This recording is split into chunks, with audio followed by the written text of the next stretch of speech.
Hello students, इस video में हम refraction through a glass slab and lateral shift produced by that glass slab which has two parallel sides at least understand. तो बच्चों, let we have a glass slab. हमारे पास एक glass slab है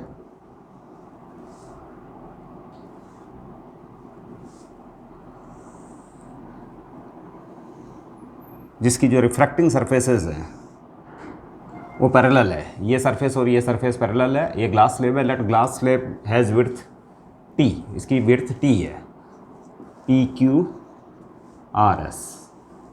understand. मैं यहाँ की नॉर्मल बना लेता हूँ।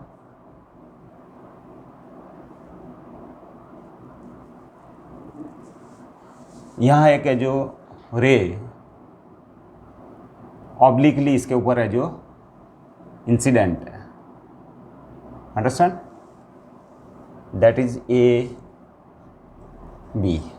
अब सिंस ये रेयर मीडियम है और ग्लास स्लैब एक डेंसर मीडियम है, ऑप्टिकली डेंसर मीडियम है, so let it be the angle of incidence I. So angle of refraction will be smaller than the angle of incidence and it will move towards this direction, that is bent towards the normal, and let the angle of refraction be small r. Understand? Again we draw a perpendicular at this face of glass slab, let it be small r। तो ये भी बच्चों है जो फिर small r ही होगा, because this line is parallel to this line and this line is parallel to this line. Understand? इस line के पैरेलल ये है और इनके ऊपर ये परपेंडिकुलर्स हैं, so they will be also parallel to each other. That's why these are the alternating angles. ये R तो ये भी एंगल R होगा, और फिर है जो it will be the angle of emergence और refraction, angle of refraction at the surface SR. तो it will be, इसको आप I1 ले लें, इसको R1 ले लें, इसको आप R2 ले लें और इसको आप I2 ले लें। It will be angle of emergence. Understand. Now for refraction at upper surface, that is from air to glass, for refraction at surface PQ, understand, that is air to glass. Now by the definition of relative refractive index और Snell's law, A mu Z, air से glass की ओर है जो रे travel कर रही है बच्चों। मैं इस टाइप का एक एरो भी है जो बना देता हूँ। It shows this that ray is moving from air to glass. Understand, that is sin I1 upon sin R1. Understand? It is equation 1 or the Snell's law at this surface. Now at this surface SR, ray is again moving from glass to air. ये glass से air की ओर जा रही है, that is Z mu A। इसके अंदर है जो ग्लास से है जो एयर की ओर जा रही है बच्चों। Understand, glass to air. ये एरो मैं इसीलिए बनाता हूँ ताकि आपको पता चले ये ग्लास से एयर की ओर जा रही है। Understand, at this surface that is sine R2 upon sine I2। R2 is the angle of incidence for this surface. SR surface के लिए ये एंगल ऑफ इंसिडेंस है और ये एंगल ऑफ रिफ्रैक्शन है। Understand, it is the Snell's law at second surface SR. Now multiplying 1 and 2, multiplying 1 and 2, that is A mu Z into Z mu A. It is sin I1 upon sin R1 into sin R2 upon sin I2. Understand? Now since these two normals are parallel to each other, ये normal और ये normal एक दूसरे के parallel है, these are the alternate angles. That's why these are equal angles. R1 equals to R2. तो R1 equals to R2, that is sin R1 equals to sin of R2. तो आप है जो इसको कट कर देंगे। Understand. Now A mu G, relative refractive index की definition मेरे प्रीवियस वीडियो में अगर आपने देखा होगा, तो from the definition of relative refractive index, it is the refractive index of glass with respect to air, that is V A, velocity of air divided by velocity of velocity in air, that is it is the ratio of velocity in air to the velocity of ray in the glass. z mu है, चूंकि ये z glass से air की ओर जा रही है, तो it will be equals to vg upon va। बच्चों इस टाइप के फॉर्मूले के अंदर a mu z है, तो ए म्यू जी बच्चों इक्वल्स टू हो जाएगा V air upon V glass, यानी velocity of ray in air divided by velocity of glass. यहाँ जो लिखा होता है वो ऊपर आता है, दैट इज वी ए, और यहाँ जो लिखा होता है जी, तो अपॉन में आ जाएगा वी जी। अंडरस्टैंड? यहाँ जी लिखा हुआ है तो we ji upon V A. Understand? Now we जी से वी जी आप कैंसिल कर देंगे और वी ए से वी ए कैंसिल कर देंगे, दैट इज 1, और sine I1 upon sine I2 implies sine I1 cross multiply करने पर sine I2 implies I1 equals to I2, that is angle of incidence equals to angle of emergence. ये angle of emergence है बच्चों, जब रे emerge होती है glass slab से तो फिर नॉर्मल के साथ जो एंगल बनाती है that is angle of emergence, angle of emergence, it is the angle of incidence, correct? Angle of incidence. अब बच्चों अगर हम है जो ये केवल बच्चों ग्लास स्लैब के लिए ये फॉर्मूला ट्रू है जिसकी दो साइड्स पैरेलल है, at least refracting surfaces must be parallel to each other, उसी के लिए जो ग्लास स्लैब के लिए ट्रू है। ग्लास स्लैब के अंदर है जो ये वाली सरफेस और ये सब वाली सरफेस एटलीस्ट पैरेलल होगी। अंडरस्टैंड? ये रिफ्रैक्टिंग सरफेसेस है, फर्स्ट रिफ्रैक्शन इस सरफेस पे हुआ, सेकंड रिफ्रैक्शन इस सरफेस पे हुआ, तो उसके लिए ये फॉर्मूला ट्रू है। अंडरस्टैंड? अब बच्चों हम ये नोट कर रहे हैं कि ये वाली रे और ये वाली रे है जो पैरेलल है, because I1 equals to I2। अब मैं जो इसकी डायरेक्शन को आगे की ओर बढ़ा देता हूँ बच्चों में, लेट वी प्रोड्यूस द रे ए बी रे को आपने प्रोड्यूस कर दिया। नाउ ड्रॉ ए परपेंडिकुलर, अब ये बी था, इस पॉइंट को हम सी ले लेते हैं, it is D. Now draw a perpendicular from this point. Understand? Late it be the x and it will be the point ई, ये पॉइंट ई होगा। अंडरस्टैंड? तो हम ये नोटिस कर रहे हैं बच्चों कि ये अपनी पैरेलल डायरेक्शन में डिस्प्लेस हो रही है। इंसिडेंट रे है जो अपनी पैरेलल डायरेक्शन में जो डिस्प्लेस होके यहाँ आ गई है। अंडरस्टैंड? तो it is the lateral displacement, it is the lateral displacement. Incident ray की डायरेक्शन और इमरजेंट रे की डायरेक्शन सेम है, these are the parallel directions. तो it looks as if the incident ray is slightly displaced through this distance x, it is known as lateral shift. Understand? So we observe that incident ray is shifted in its parallel direction, है ना? So it is normal, it is lateral shift, so it is laterally shifted. Understand? And lateral direction में जो shift हुई है, and the perpendicular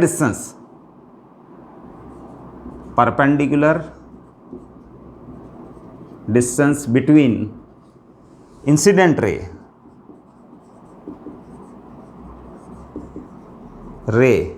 and emergent ray, उसको हम है जो लेटरल शिफ्ट बोलते हैं, lateral shift. Understand? That is the perpendicular distance. आपने यहाँ परपेंडिकुलर ड्रॉ किया बच्चों। अंडरस्टैंड? तो आप उसको लेटरल शिफ्ट बोलेंगे। और लेट ये जो स्लिट की इस स्लेब की जो विड्थ है, इट इज़ टी। अंडरस्टैंड? ये विड्थ आपकी टी है। तो lateral shift is x, that is C E. आपने यहाँ से परपेंडिकुलर ड्रॉ किया, इस ई पॉइंट पे मीट करता है, तो it is the perpendicular distance between directions of incident ray and emergent ray, it is known as lateral shift. Understand? Now we are deriving the formula for lateral shift. Understand? हम lateral shift के लिए एक formula derive करने जा रहे हैं।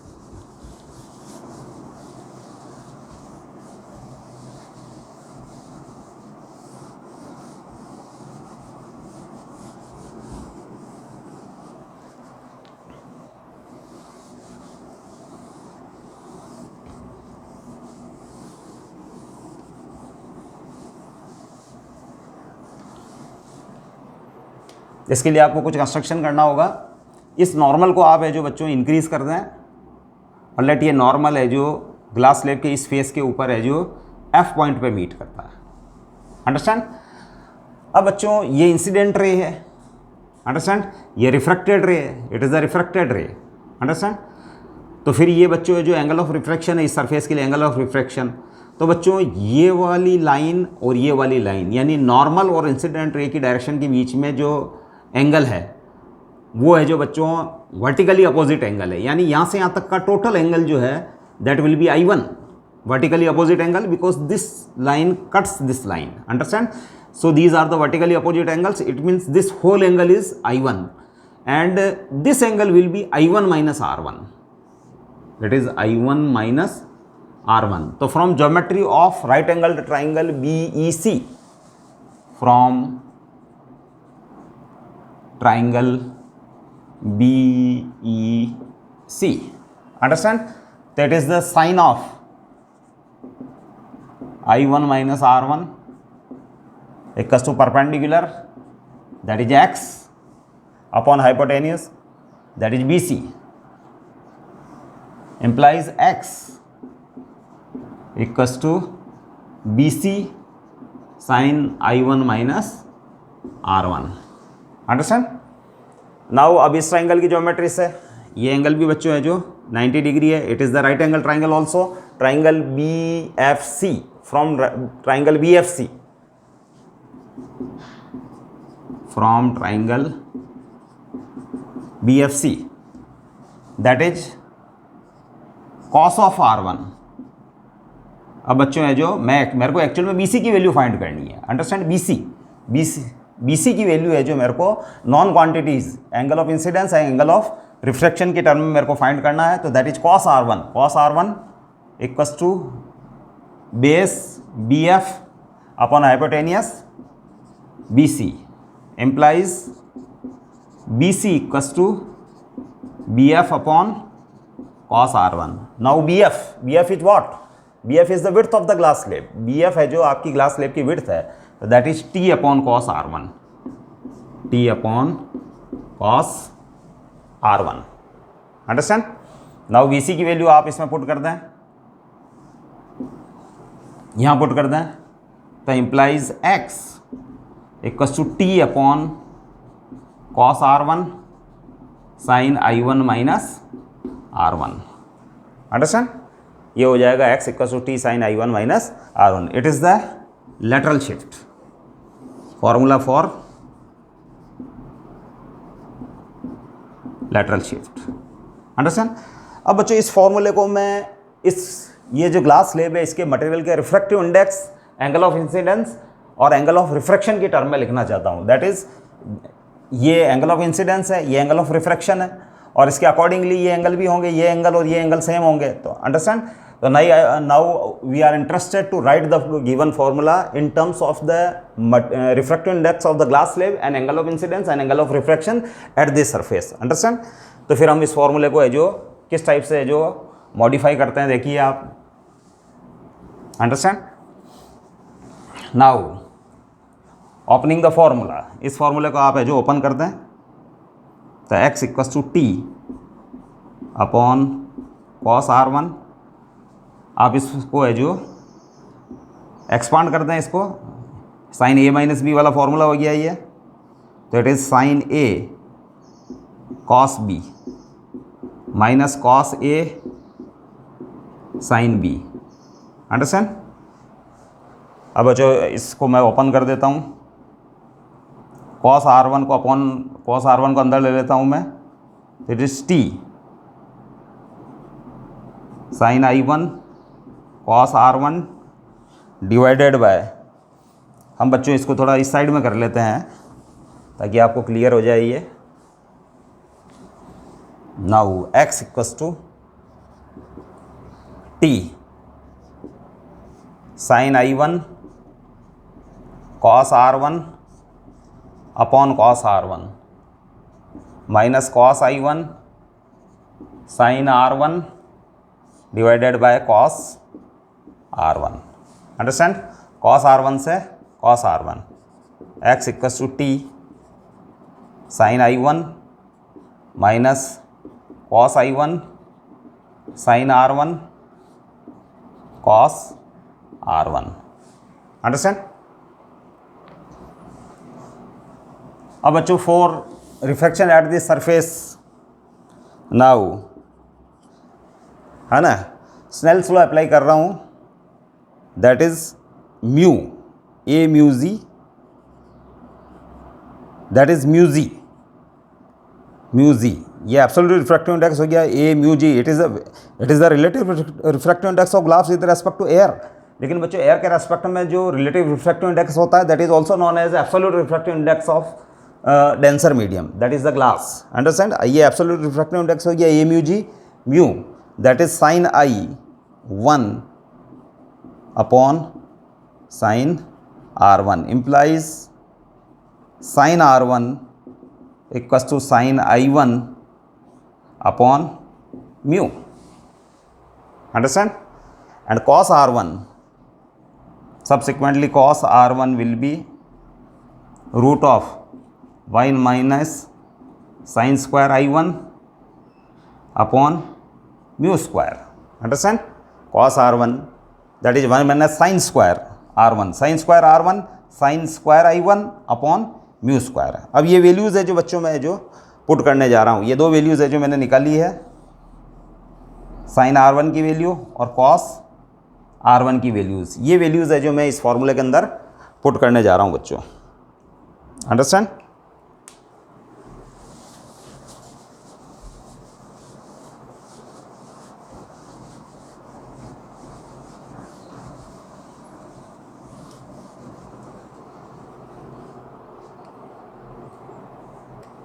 Now x equals to T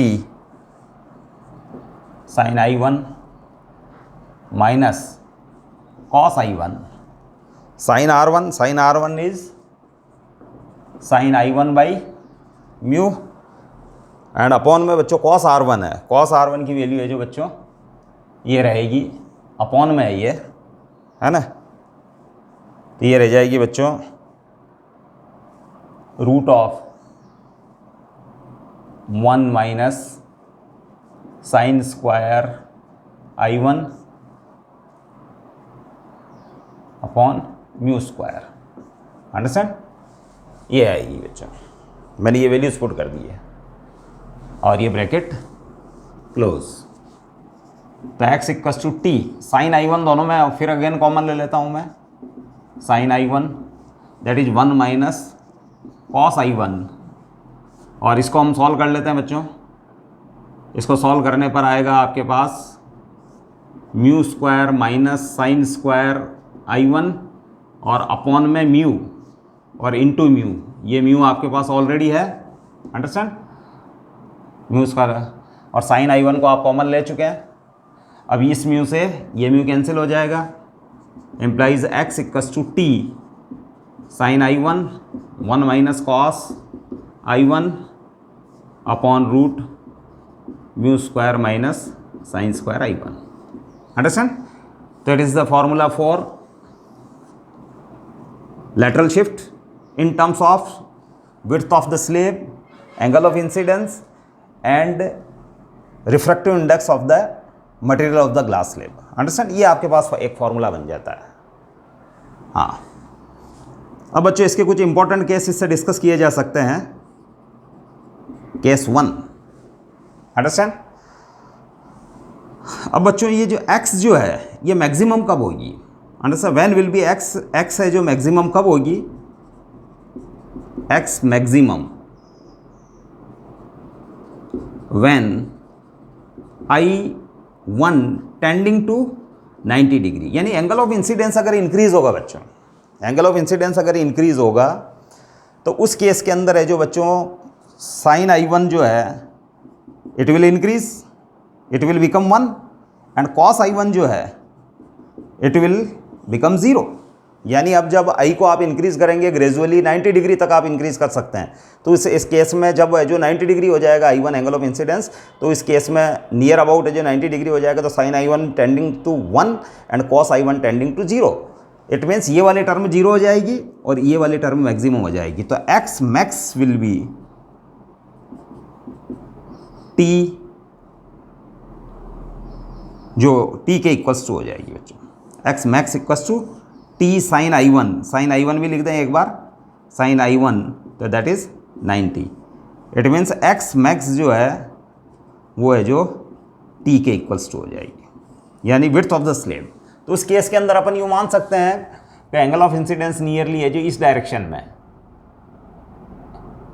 यानी ये जो आपकी इंसिडेंट रे इस डायरेक्शन में होगी तो ये वाला एंगल है जो ऑलमोस्ट 90 डिग्री होगा, understand.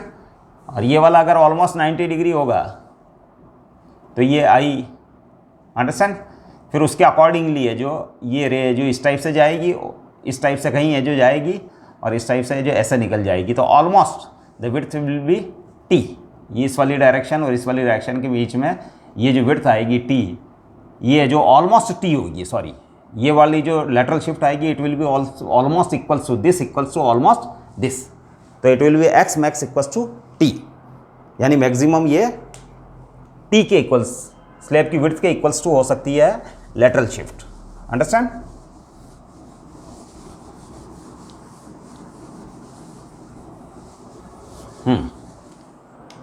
Case 2, x will B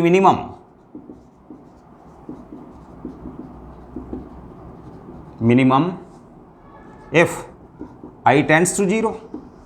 I अगर 0 होगा बच्चों तो sine I also tending to 0 and cos I1 also tending to cos I1, because I1 equals nearly 0 तो cos I1 will tending to 1। तो इस केस में है जो x जो है वो बच्चों है जो मिनिमम होगी और दिस इक्वल्स टू 0, क्योंकि अगर आप है जो यहाँ वैल्यू पुट कर देंगे I टेंडिंग टू 0 हो जाएगा तो ये पूरी टर्म 0 हो जाएगी, साइन 0 दैट इज 0, तो x इक्वल्स टू 0। और है जो यहाँ पे भी है जो बच्चों कॉस I1 जो है तो ये 1 हो जाएगा, अंडरस्टैंड।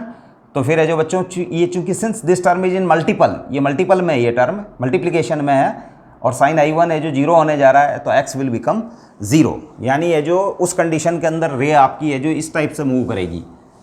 अगर अब मैं यहाँ ग्लास स्लैब बना दूँ तो नॉर्मल डायरेक्शन के अंदर, अंडरस्टैंड, ये विदाउट डेविएशन मूव करेगी और विदाउट डेविएशन मूव करेगी, एंगल ऑफ इंसिडेंस 0 इस रे के लिए, नॉर्मल इंसिडेंस के लिए angle of incidence equals to 0, तो it will move without deviation, so there is not lateral displacement is seen in this case, understand. कोई lateral displacement incident ray की direction और emergent रे की डायरेक्शंस चेंज नहीं होती है, बल्कि रे जो है विदाउट डेविएशन ट्रेवल करती है।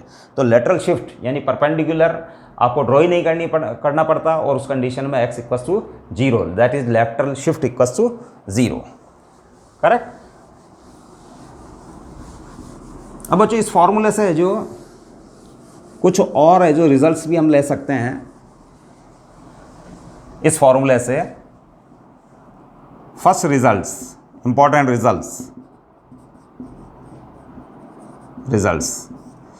x will increase, x increase होगी इफ I इंक्रीजेस। अगर एंगल ऑफ इंसिडेंस इंक्रीज हो रहा है बच्चों तो x विल इंक्रीज, क्योंकि देखो बच्चों ऑब्वियसली है जो एंगल ऑफ इंसिडेंस इंक्रीज होने पर साइन I1 की वैल्यू भी इंक्रीज होती है, लेकिन कॉस I1 की वैल्यू डिक्रीज होती है बच्चों। एंगल ऑफ इंसिडेंस इस एंगल के बढ़ने से कॉस, अगर ये I1 एंगल ऑफ इंसिडेंस बढ़ेगा तो कॉस I1 विल डिक्रीज, तो it means the subtracting factor, ये सब्ट्रैक्टिंग टर्म है ना, will slightly decrease, it means the result increase. इस टर्म के कारण भी रिजल्ट इंक्रीज होगा और इस टर्म के कारण भी रिजल्ट इंक्रीज होगा, तो x will increase if I angle of incidence is increased. Understand?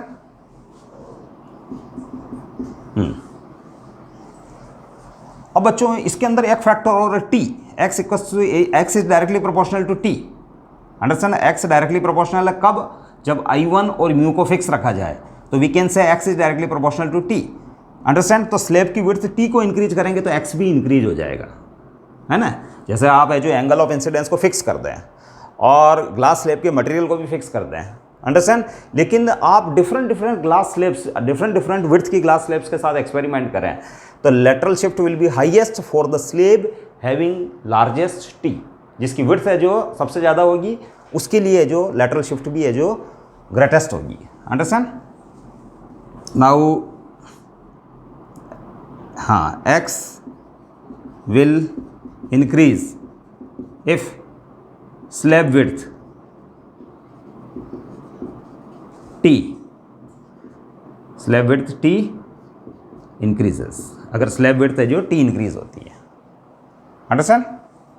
Third जो ऑब्जर्वेशन है कि for a slab of given width t and angle of incidence I1, यानी आप I1 को, एंगल ऑफ इंसिडेंस को fix कर दें और स्लैब की विड्थ को फिक्स कर दें, लेकिन आप डिफरेंट स्लैब्स काम में ले रहे हैं. अंडरस्टैंड? जिसका रिफ्रैक्टिव इंडेक्स म्यू है जो अगर इंक्रीज हो रहा हो बाय द वे. अंडरस्टैंड? आप है जो सेम विड्थ की है जो स्लैब्स ले रहे हैं, एंगल ऑफ इंसिडेंस को भी है जो आप है जो फिक्स रखेंगे. जब हर स्लैब के साथ एक्सपेरिमेंट करेंगे तो एंगल ऑफ इंसिडेंस को भी आप फिक्स रखेंगे और उन स्लैब्स की विड्थ भी सेम है, लेकिन उनके मटेरियल का रिफ्रैक्टिव इंडेक्स लेट इंक्रीज हो रहा है. अंडरस्टैंड? जैसे फर्स्ट है जो स्लैब आपकी क्राउन ग्लास की थी, फिर है जो डेंस फ्लिंट ग्लास की है. अंडरस्टैंड? तो इस केस के अंदर आप म्यू इंक्रीज कर रहे हो. तो बच्चों अगर आप म्यू इंक्रीज करेंगे, है ना, for same width and angle of incidence के लिए, तो म्यू अगर इंक्रीज करेंगे तो ये वाली जो टर्म है उसका डेनोमिनेटर जो है वो बच्चों है जो इंक्रीज होगा, सो ये वाली टर्म डिक्रीज होगी. अगर ये वाली टर्म डिक्रीज होगी तो x विल इंक्रीज, बिकॉज यहाँ है जो माइनस वाला साइन लग रहा है, तो x विल इंक्रीज. अंडरस्टैंड? तो if absolute refractive index of the denser glass slab increases, then x also increases. यानी आपकी जो लेटरल शिफ्ट है इट विल इंक्रीज. अंडरस्टैंड? अब बच्चे इसके ऊपर अपन एक क्वेश्चन भी कर लेते हैं. Late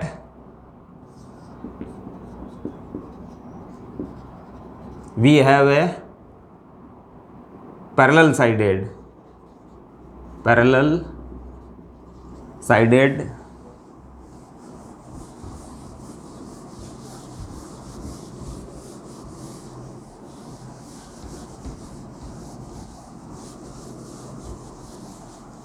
that we have a parallel sided glass slab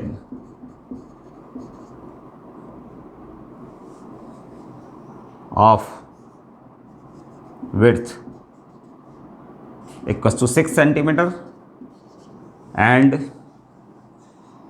refractive index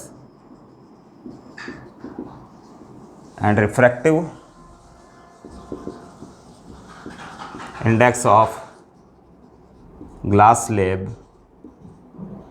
B √3. ध्यान रखना म्यू जो है, ये म्यू है जो आपका है जो √3 है. अंडरस्टैंड? हाँ, if angle of incidence on one of parallel side is 30 degree, 60 sorry 30 की जगह आप 60 कर दें ताकि वो है जो आंसर में है जो कैलकुलेशन से रिलेटेड प्रॉब्लम नहीं आएगी. अंडरस्टैंड? तो एंगल ऑफ इंसिडेंस है जो अगर आपने 60 डिग्री देखा है, देन फाइंड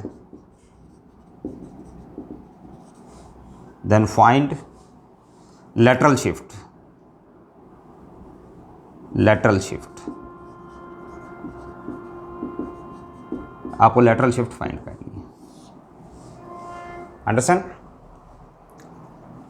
अब बच्चों आप चाहो तो ये जो मैंने जो लास्ट फॉर्मूला लिखा था आप उसको भी ये जो लिख सकते हो, x equals to T sine I1 1 minus cos R1 root mu square minus sine square I1। आप इस फॉर्मूले को यूज़ कर सकते हैं। तो पुट टी इक्वस टू है जो आपके स्लैब की विड्थ आपने दे रखी है 6 centimetre, T sine I1 that is sine 60 1 minus cos R1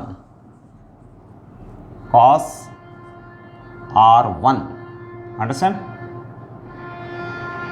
cos R1 यहाँ लिख लेते हैं अपन, cos R1 divided by mu square that is root 3 का स्क्वायर माइनस साइन स्क्वायर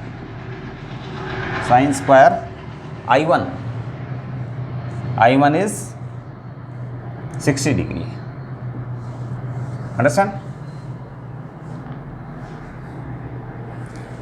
आप इस फॉर्मूले से कर सकते हैं। तो कॉस R1 हमको पता है बच्चों sine I1 upon mu, Snell's laws है, since mu equals to sine I1 upon sorry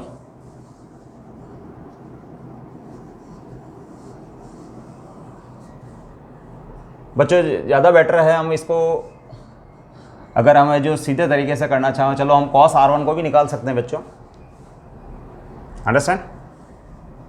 तो कॉस R1 को अगर आपको निकालना है तो mu equals to sine I1 upon sine R1 implies sine R1 equals to sine I1 upon mu, understand. हम इस फॉर्मूले से नहीं करेंगे बच्चों, इसका जो इजी फॉर्मूले से कर लेंगे, इससे जो हमारा क्वेश्चन है जो लेंथी हो जाएगा, अंडरस्टैंड। हाँ, x हमको पता है बच्चों t upon cos R1 sine I1 minus R1, understand. Now cos R1 आपको फाइंड करना है, तो म्यू इक्वस टू है बच्चों sine I1 upon sine R1 implies sine R1 equals to sine I1 by mu, sine I1 that is sine 60 upon mu equals to root 3, understand. तो implies sine R1 equals to sine 60 बच्चों root 3/2 होता है into root 3 से root 3 cancel that is 1/2 that is sine 30 implies R1 equals to 30, understand. R1 equals to 30 हो गया आपके पास। Now cos R1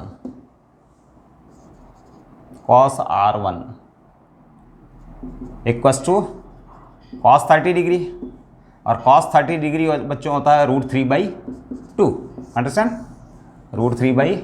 तो अगर ये वैल्यूज़ आप डायरेक्ट पुट कर दें, t equals to 6 centimetre, cos R1 is root 3/2 into sine I1 is 60 minus R1 is 30, understand.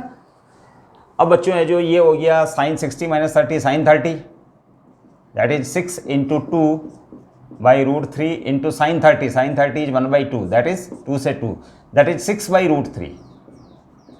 अब इसको आप है जो रूट 3 से मल्टीप्लाई कर दें NR और DR को, अंडरस्टैंड। तो ये हो जाए रूट 3 इंटू रूट 3 से कैंसिल हो जाएगा 2 रूट 3, अंडरस्टैंड।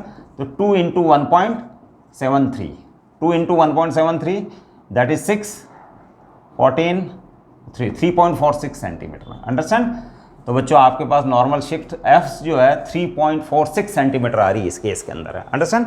आप इस केस के अंदर इस फॉर्मूले को भी अप्लाई कर सकते थे, अंडरस्टैंड। आपको है जो इस वाली सरफेस के लिए हम जो कॉस R1 हम पहले फाइंड कर चुके हैं, तो आप है जो डायरेक्ट है जो कॉस R1 की वैल्यू आप रूट 3/2 यहाँ पुट करते हैं, म्यू रूट 3 पुट करते हैं, साइन स्क्वायर 60 डिग्री आप यहाँ पुट करते हैं, और साइन I1 है ना again sine 60 degree, t equal to 6 centimetre, understand. तो आप इस फॉर्मूले से भी कर सकते हैं और इस फॉर्मूले से भी इस क्वेश्चन को कर सकते हैं। आपको कॉस R1 की वैल्यू है जो एक्चुअल में फाइंड करनी है, इसकी रिक्वायरमेंट यहाँ भी है और इस फॉर्मूले के अंदर भी है कॉस R1, अंडरस्टैंड। तो आई थिंक ये जो थ्योरी आपको एक छोटी सी थ्योरी थी, अंडरस्टैंड, लेकिन इंपॉर्टेंट है I think you have understood it properly. Thank you. So